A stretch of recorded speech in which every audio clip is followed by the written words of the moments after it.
سوال آپ کا بہت معقول ہے، اس لیے کہ عام طور پر ہم سمجھتے ہیں غیبت کا مطلب کسی کی برائی کرنا، یہاں تک تو ٹھیک ہے، لیکن جنرلی کیا ہوتا ہے، اللہ معاف کرے، غیبت نہ ہو، یہ میرے سامنے کی بات ہے، یعنی ہم سچ بول رہے ہیں۔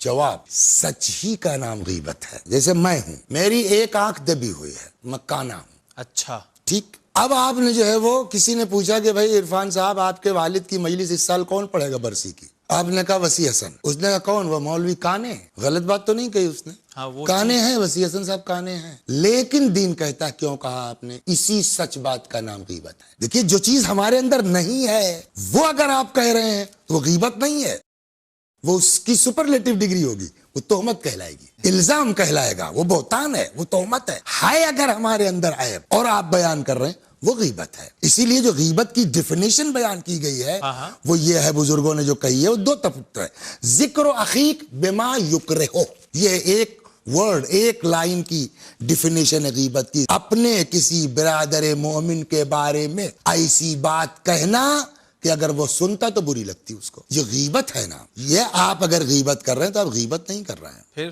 یہ آپ اللہ کے مقابلے میں آئے ہیں۔ کیسے؟ دو چیزیں، ایک تو وہ والی مثال دیتا ہوں میں، کانا ہوں، دو آنکھیں دینا کس کا کام ہے؟ خدا کا۔ اس نے ہم کو ایک آنکھ نہیں دی ہے، اب آپ اس کا مذاق اڑا رہے ہیں، تو اس کا مذاق اڑا رہے ہیں یا اس کے خالق کا؟ خدا کے مقابل میں کھڑے ہو گئے، خالق کا۔ خلق کرنے والے۔ یہ تو ایک چیز ہو گئی نا۔ جی دو، کچھ ایسا عیب ہے واقعی ہمارے اندر جو آپ جانتے ہیں ہاں، ہوتا ہے ایسا، اور کسی کو نہیں پتا، اللہ نے پردہ ڈال رکھا ہے، تو اللہ تو کسی کو بیان نہیں کر رہا، اس نے پردہ ڈال رکھا ہے، آپ لوگوں سے بیان کر رہے ہیں، کیا مطلب ہوا؟ اللہ پردہ ڈالے، ہم تو نہیں ڈالتے، یہ اللہ کے مقابلے میں ہوا نہیں ہوا؟ ہاں بالکل ہوا۔ اسی لیے کہتے ہیں غیبت کہتے ہیں کہ جس چیز پر اللہ نے پردہ ڈال رکھا ہے آپ اس کو اٹھا رہے ہیں، اس لیے اب غیبت کرنے والا، اس کا معاملہ جو ہے وہ غیبت جس کی ہو رہی ہے اس سے نہیں رہ گیا، وہ ڈائریکٹ اللہ سے جھگڑا کر رہا ہے۔